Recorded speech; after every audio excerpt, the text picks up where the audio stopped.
जय हिंद साथियों। नमस्कार आप सभी को। स्वागत आप सभी का आपके अपने चैनल आईक्यू स्टडी सेंटर पर। आज की क्लास में हम देखेंगे Haryana city mains group D 2025 के लिए संकल्प सीरीज हमारी जीके जीएस की। डेली दोपहर को 12 बजे आपको ये क्लास देखने को मिलती है। डिस्क्रिप्शन में टेलीग्राम का लिंक दिया गया है, टेलीग्राम चैनल को जरूर ज्वाइन करेंगे अदर क्लासेज के नोटिफिकेशन के लिए। और बाकी जॉब की नोटिफिकेशन हो गई, क्लास की पीडीएफ हो गई, आपको सब टेलीग्राम के ऊपर मिलती है। नीचे नंबर दिया गया है, इस नंबर के ऊपर व्हाट्सएप करके हरियाणा सिटी की कंप्लीट पीडीएफ आप 170 रुपए के अंदर प्राप्त कर सकते हैं। तो चलिए आज का हमारा क्वेश्चन है, कल आपको होमवर्क के रूप में भी दिया था कि अकबर के दरबार के उस नवरत्न की पहचान कीजिए जिसने हिंदुस्तानी संगीत की शास्त्रीय विद्या के विकास में महत्वपूर्ण भूमिका निभाई। राइट ऑप्शन रहेगा ऑप्शन नंबर ए यानी कि तानसेन। तानसेन हिंदुस्तानी शास्त्रीय संगीत के एक महान गायक संगीतकार थे। तानसेन अकबर के नवरत्नों में शामिल थे। तानसेन का जो मूल नाम था वो रामतनु पांडे था। इनका जन्म ग्वालियर में हुआ था। उन्होंने कई नए राग, मियाँ की तोड़ी, मियाँ की मल्हार, मियाँ की सारंग की रचना की और ध्रुपद शैली में महाकाव्य रचनाएं की। उन्होंने संगीत पर पुस्तकें लिखी जिनमें श्री गणेश स्तोत्र और संगीत सार शामिल हैं। तानसेन ने ब्रज भाषा में रचनाएं की जिनमें हिंदू प्राणों से प्रेरणा ली गई थी। उन्हें अकबर ने कई सांगीतिक उपाधियों से सम्मानित किया था जिनमें से कंठाभरण वाणी विलास प्रमुख है। इस मुगल बादशाह को दिल्ली के दरबार में अपने सिंहासन के पीछे जड़ाई की एक श्रृंखला डिजाइन करने के लिए जाना जाता है जिसमें पौराणिक यूनानी देवता ऑर्फियस को वीणा बजाते हुए चित्रित किया गया है। राइट ऑप्शन रहेगा option number A Shahjahan. Mughal सम्राट शाहजहां के सिंहासन के पीछे पित्रादूरा के जड़ाऊ काम में पौराणिक यूनानी देवता ऑर्फियस को वीणा बजाते हुए चित्रित किया गया था।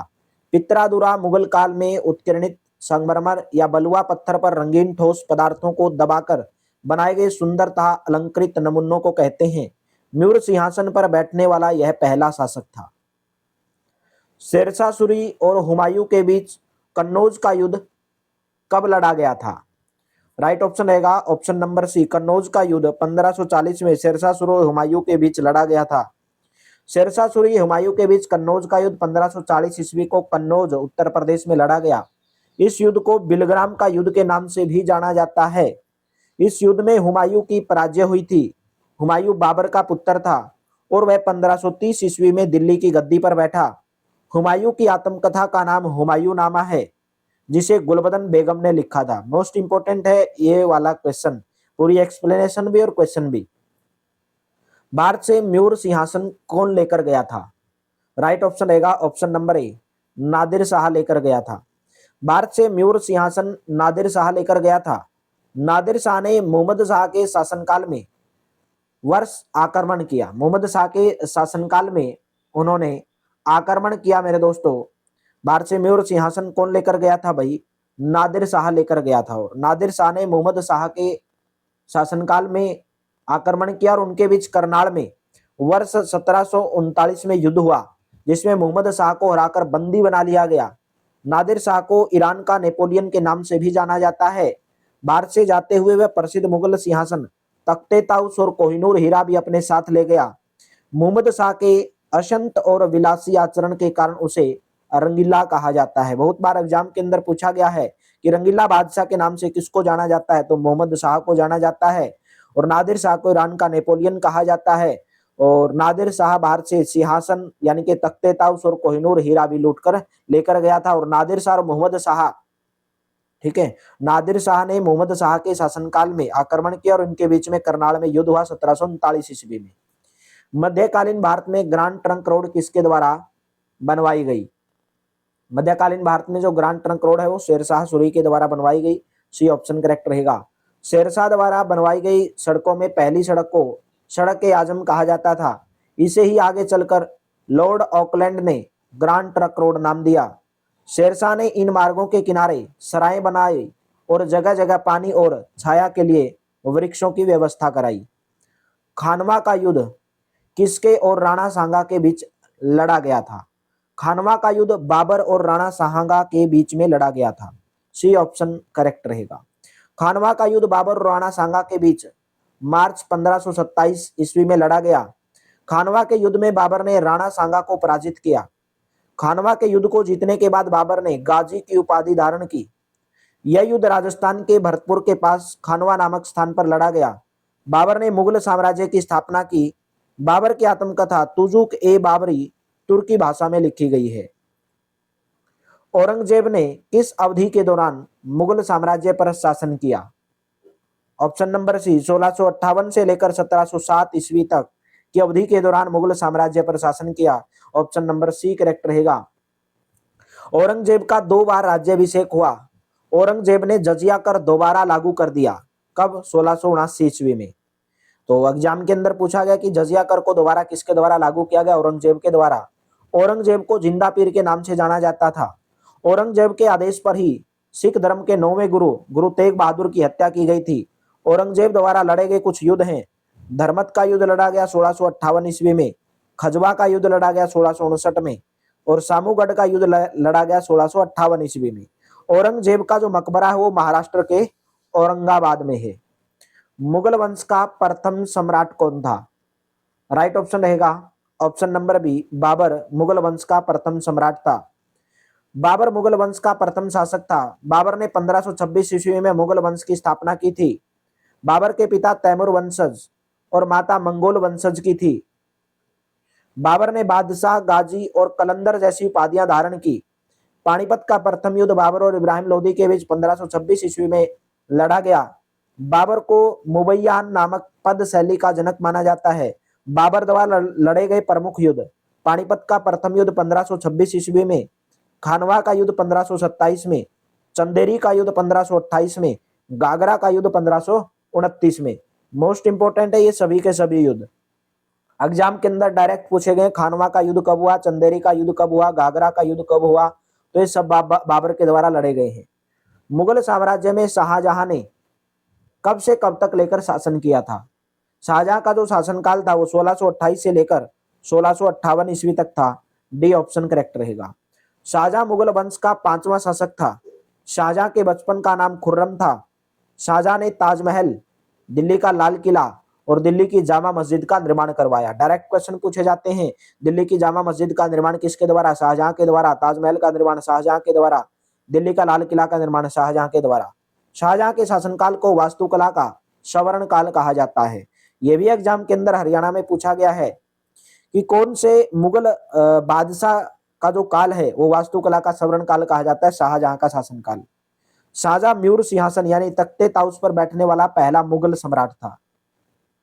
मुगल भारत में पंचायत के मुखिया या ग्राम प्रधान को किस नाम से पुकारा जाता था? राइट ऑप्शन रहेगा ऑप्शन नंबर ए, मुकदम के नाम से पुकारा जाता था। मुकदम पंचायत का मुखिया होता था। पटवारी गांव के राजस्व अभिलेखों की देखभाल करता था। म्यूर सिंहासन के नाम से मशहूर रतन जड़ित सिंहासन को किसके द्वारा साधिकार किया गया था? राइट ऑप्शन रहेगा ऑप्शन नंबर सी, शाहजहां के द्वारा। म्यूर सिंहासन का निर्माण मुगल बादशाह शाहजहां ने करवाया था। इसे बनाने के पीछे उनका उद्देश्य अपने खजाने में मौजूद बहुमूल्य पत्थरों को दिखाना था। यह सिंहासन दिल्ली के लाल किले के दीवाने खास में रखा गया था। म्यूर सिंहासन को फारसी में तख्ते ताउस कहते हैं। म्यूर सिंहासन को दुनिया के सबसे महंगे सिंहासनों में गिना जाता है, जिसे 1739 ईस्वी के आक्रमण के दौरान ईरान के सम्राट नादिर शाह इसे लूटकर ईरान ले गया था। म्यूर सिंहासन पर बैठने वाला अंतिम मुगल सम्राट मोहम्मद शाह रंगीला था। निम्नलिखित में से कौन सा स्थान जहांगीर की कब्र से संबंधित है? राइट ऑप्शन है option number C, Lahore. Mughal सम्राट जहांगीर का मकबरा पाकिस्तान के पंजाब प्रांत के लाहौर शहर में है। यह मकबरा रावी नदी के किनारे सादरा बाग में स्थित है। इसे जहांगीर की पत्नी नूरजहां ने बनवाया। अन्य मुगल कालीन शासक और उनके कुछ मकबरे हैं। बाबर का जो मकबरा है वो कहां पर है? काबुल अफगानिस्तान में है। हुमायूं का मकबरा नई दिल्ली में है। अकबर का मकबरा सिकंदरा में है। शाहजहां का मकबरा आगरा में है। ये भी आपसे क्वेश्चन पूछे गए हैं कि बाबर का मकबरा कहां पर है, हुमायूं का कहां पर है, अकबर का कहां पर है, शाहजहां का कहां पर है। और जहांगीर का मकबरा पाकिस्तान के पंजाब लाहौर में है। मुगल साम्राज्य की आर्थिक प्रणाली के संदर्भ में पोलज पोलज शब्द किसको निर्दिष्टित करता है, यानी कि पोलज शब्द का अर्थ क्या है? सालाना खेती योग्य भूमि। ऑप्शन नंबर बी करेक्ट रहेगा। मुगल साम्राज्य की आर्थिक प्रणाली में पोलज शब्द का अर्थ है वह भूमि जहां हर साल एक के बाद एक फसल बोई जाती थी और जिसे कभी भी खाली नहीं छोड़ा जाता था, उसको पोलज कहा जाता था। यह भूमि पूरी साम्राज्य में सबसे अच्छी और आदर्श भूमि मानी जाती थी। मुगल साम्राज्य में खेती के लिए इस्तेमाल की जाने वाली जमीनों को 4 श्रेणियों में बांटा गया था: पोलज, परती, चाचर और बंजर। परती भूमि को अपनी ताकत वापस पाने के लिए 1 या 2 साल तक परती रखा जाता था, यानी कि खुला छोड़ दिया जाता था, फसल नहीं उगाई जाती थी। चाचर भूमि को 3 से 4 साल की अवधि के लिए बिना खेती के छोड़ना पड़ता था। बंजर भूमि को 5 साल या उससे ज्यादा समय तक परती रखना पड़ता था। मुगल साम्राज्य की अर्थव्यवस्था मुख्य रूप से कृषि पर आधारित थी। मुगल साम्राज्य पर जहांगीर का शासनकाल किस काल में था? जहांगीर का जो शासनकाल था वो 1605 से लेकर 1627 ईस्वी। बी ऑप्शन करेक्ट रहेगा। मुगल सम्राट जहांगीर का शासनकाल 1605 ईस्वी से 1627 ईस्वी तक था। जहांगीर मुगल सम्राट अकबर के बेटे थे। जहांगीर को भारत में मुगल शासनकाल का सबसे शक्तिशाली सम्राट माना जाता है। जहांगीर के शासनकाल को चित्रकला का स्वर्ण काल कहा जाता है। विलियम हॉकिंस जहांगीर के दरबार में ईस्ट इंडिया कंपनी द्वारा भेजा जाने वाला प्रथम अंग्रेज था। जहांगीर ने हॉकिंस को इंग्लिश खां की उपाधि दी थी। हल्दी घाटी का युद्ध निम्नलिखित में से किस वर्ष में लड़ा गया था? हल्दी घाटी का जो युद्ध लड़ा गया था कौन से वर्ष में लड़ा गया था? 1576 में लड़ा गया था। ऑप्शन नंबर ए करेक्ट हो जाएगा। हल्दी घाटी का युद्ध 1576 ईस्वी में लड़ा गया था। यह युद्ध महाराणा प्रताप की अगुवाई वाली मेवाड़ सेना और मान सिंह प्रथम के नेतृत्व वाली मुगल सेना के बीच में हुआ था। मुगल बादशाह कौन से मुगल बादशाह से जिन्होंने बीजापुर और गोलकुंडा को अपने अधीन कर लिया था? ऑप्शन नंबर ए औरंगजेब ने। एक मुगल बादशाह औरंगजेब थे जिन्होंने बीजापुर और गोलकुंडा को अपने अधीन कर लिया था। औरंगजेब ने 1686 ईस्वी में बीजापुर पर कब्जा किया था। इस कब्जे से आदिल शाही वंश का अंत हो गया तथा बीजापुर मुगल प्रांतीय सथल बन गया। 1687 ईस्वी में औरंगजेब ने गोलकुंडा पर कब्जा किया। गोलकुंडा के शासक अबुल हसन कुतुब शाह ने शांतिपूर्वक औरंगजेब के समक्ष आत्मसमर्पण कर दिया था। 15 अप्रैल 1658 को औरंगजेब और महाराजा जसवंत सिंह के बीच हुई धर्मतपुर की लड़ाई किस नदी के तट पर लड़ी गई थी? राइट ऑप्शन रहेगा ऑप्शन नंबर ए, नर्मदा नदी के तट पर लड़ी गई थी। धर्मतपुर की लड़ाई नर्मदा नदी के तट पर लड़ी गई थी। इस लड़ाई में मुगल सम्राट औरंगजेब ने महाराजा जसवंत सिंह को हराया था। नर्मदा नदी का स्रोत अमरकंटक और मध्य प्रदेश में स्थित है। 16वीं शताब्दी में किस भारतीय शासक ने चांदी का सिक्का जारी किया और इसे रुपए का नाम दिया? Option number A, Sher Shah Suri. Sher Shah Suri ने चांदी का एक सिक्का जारी किया जिसे रुपया कहा जाता था। इसका वजन 178 ग्राम था या ग्रेन था या आधुनिक रुपये का अगरदूत था। शेरशाह सूरी के बचपन का नाम फरीद खान था और उन्होंने शुरुआती वर्षों में लोधी सल्तनत की सेना में सेवा की थी। शेरशाह सूरी का मकबरा सासाराम यानी कि बिहार में है। शेरशाह सूरी ने किला ए कुहना मस्जिद का निर्माण करवाया था। किसकी अनुमति से अंग्रेजों ने सूरत में अपना पहला कारखाना स्थापित किया? राइट ऑप्शन रहेगा ऑप्शन नंबर ए, जहांगीर। मुगल सम्राट जहांगीर की अनुमति से अंग्रेजों ने 1613 ईस्वी में सूरत में अपना पहला कारखाना स्थापित किया था। 1623 ईस्वी तक अंग्रेजों ने सूरत, आगरा, अहमदाबाद, मछलीपट्टनम तथा भड़ोच में अपनी व्यापारी कोठियों की स्थापना की। किसका मकबरा भारत का पहला बाग मकबरा था? हुमायूं का मकबरा। ऑप्शन नंबर ए हो जाएगा करेक्ट। 1570 ईस्वी में निर्मित हुमायूं का मकबरा विशेष महत्व रखता है क्योंकि यह भारतीय उपमहाद्वीप का पहला उद्यान मकबरा था। इस मकबरे का निर्माण हमीदा बानो बेगम यानी कि हाजी बेगम ने करवाया था। यह संरचना लाल बलुआ पत्थर से निर्मित है लेकिन इसके किनारों पर सफेद और काले संगमरमर का उपयोग किया गया है। वर्ष 1993 में यूनेस्को ने हुमायूं के मकबरे को विश्व विरासत स्थल घोषित किया था। ये आपके एग्जाम के अंदर पूछा जा सकता है कि हुमायूं के मकबरे को यूनेस्को के द्वारा विश्व विरासत स्थल कब घोषित किया गया? 1993 में। निम्नलिखित मुगल शासकों में से किसने दीन पनाह नामक शहर की नींव रखी लेकिन वह इसे पूरा नहीं कर सका? राइट ऑप्शन रहेगा ऑप्शन नंबर ए, हुमायूं। मुगल बादशाह हुमायूं ने दीन पनाह नगर की नींव रखी थी लेकिन वह इसे पूरा नहीं कर सका क्योंकि शेरशाह सूरी ने 1540 ईस्वी में हुमायूं को पराजित किया और दीन पनाह नगर के स्थान पर ही शेरशाह या शेरगढ़ के नाम से अपनी नई राजधानी का निर्माण कराया जिसे पुराना किला कहा जाता है, जो अब दक्षिण पूर्वी दिल्ली में स्थित है। किस मुगल शासक ने मनसबदारी व्यवस्था लागू की थी? मोस्ट इंपोर्टेंट बन जाता है यहाँ पे। ऑप्शन नंबर ए करेक्ट रहेगा, अकबर के द्वारा मनसबदारी प्रथा की व्यवस्था की लागू की गई थी। मनसबदारी व्यवस्था मुगल काल की प्रचलित एक प्रशासनिक प्रणाली थी जिसे अकबर ने शुरू किया था। मनसब का अर्थ है सेना में पद या रैंक। मनसब के आधार पर अधिकारियों के वेतन व भत्ते निर्धारित होते थे। प्राय मुगलों की सैनिक भर्ती जाति अथवा वंश के आधार पर ही की जाती थी। पानीपत की पहली लड़ाई में बाबर ने किसे पराजित किया? राइट ऑप्शन रहेगा ऑप्शन नंबर ए, इब्राहिम लोधी को पराजित किया।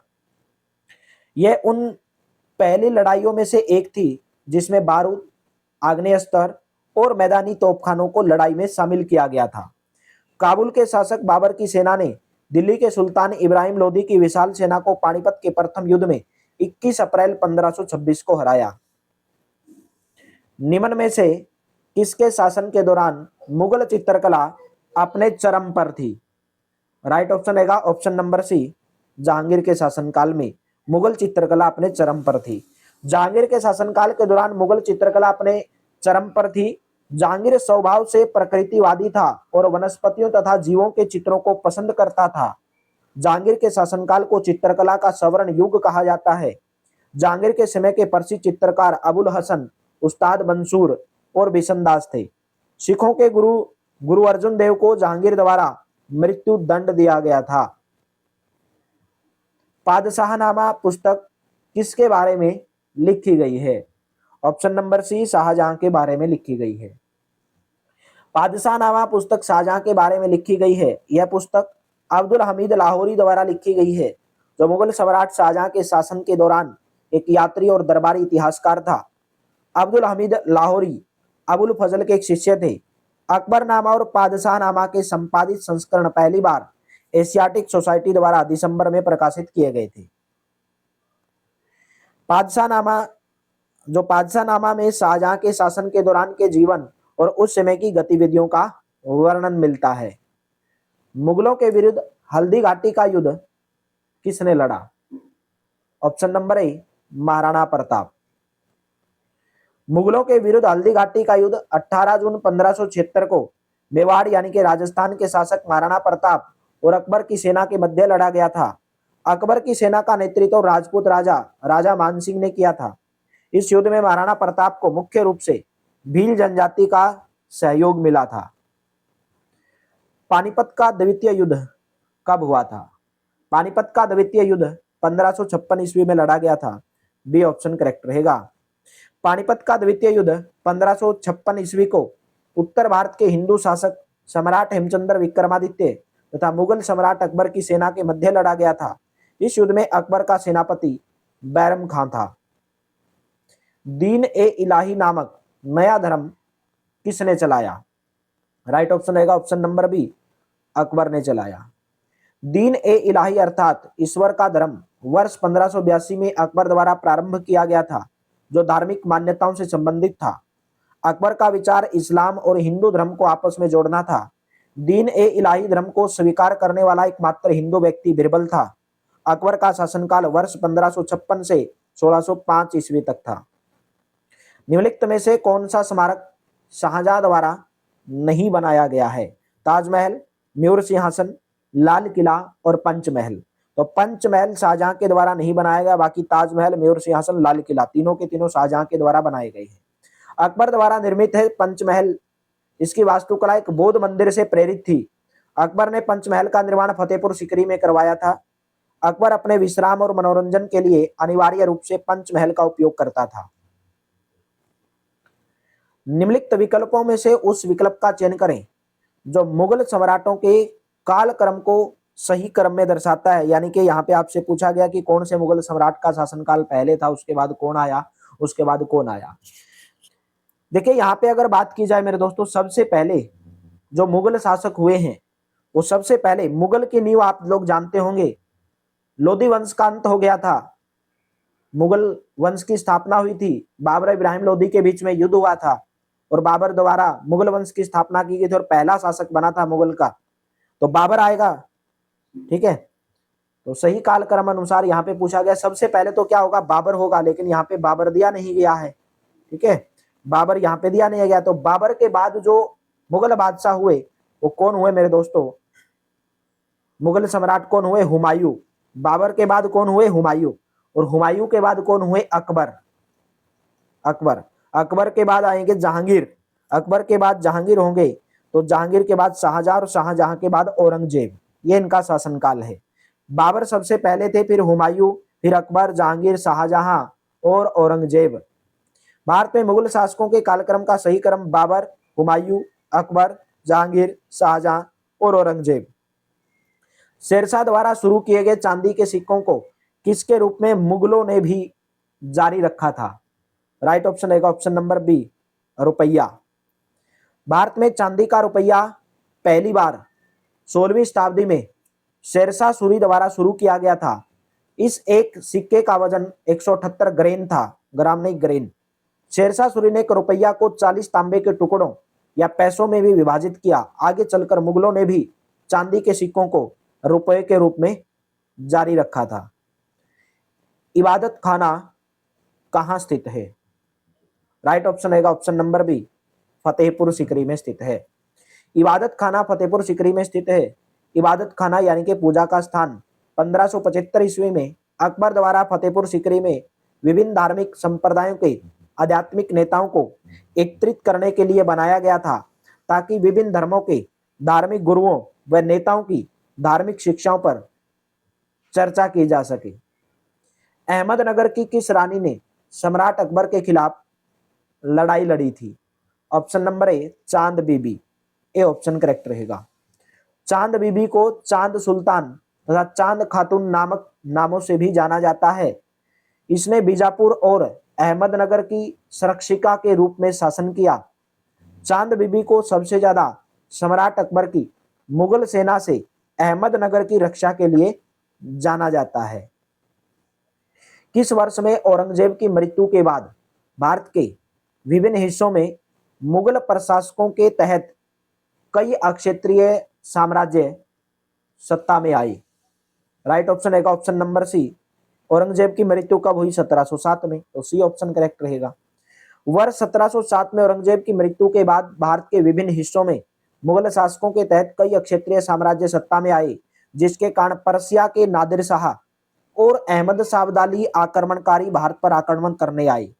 औरंगजेब की मृत्यु के बाद औरंगजेब का साम्राज्य कमजोर पड़ गया और एक भी उत्तराधिकारी साम्राज्य को संभाल नहीं सका। भारत का अंतिम मुगल शासक कौन था। डी ऑप्शन, बहादुर शाह द्वितीय। बहादुर शाह जफर ने 1837 ईस्वी से 1857 ईस्वी तक लगभग 20 वर्ष तक शासन किया। वर्ष 1857 की क्रांति में बहादुर शाह जफर ने क्रांति का नेतृत्व किया और अंग्रेजों से हार के बाद अंग्रेजों ने बहादुर शाह जफर को बंदी बना लिया। बहादुर शाह जफर को हुमायूं के मकबरे से गिरफ्तार किया गया। बहादुर शाह जफर की मृत्यु 7 नवंबर 1862 ईस्वी को रंगून में हुई थी। एग्जाम के अंदर यह पूछा जा चुका है कि बहादुर शाह जफर की मृत्यु कहां पर हुई थी, तो रंगून के अंदर हुई थी। कब हुई थी, 7 नवंबर 1862 ईस्वी को हुई थी। दिल्ली के प्रसिद्ध शासक फरीद को अन्य किस नाम से जाना जाता था। तो इसका आंसर आप मेरे दोस्त होमवर्क के रूप में देंगे कि दिल्ली का जो प्रसिद्ध शासक फरीद था उसको अन्य किस नाम से जाना जाता था। उम्मीद करता हूं आपको क्लास पूरी बेहतर लगी होगी, अच्छी लगी होगी। वीडियो अच्छी लगी तो वीडियो को लाइक कर दो, शेयर कर दो। चैनल पर पहली बार आए चैनल को सब्सक्राइब कर लो। Haryana city mains group D के लिए जीके जीएस की बेहतरीन सीरीज संकल्प सीरीज डेली दोपहर को 12 बजे आपको देखने को मिलती है और टेलीग्राम चैनल को जरूर ज्वाइन करें। Thank you, have a nice day. मिलते हैं कल के प्रैक्टिस सेट में।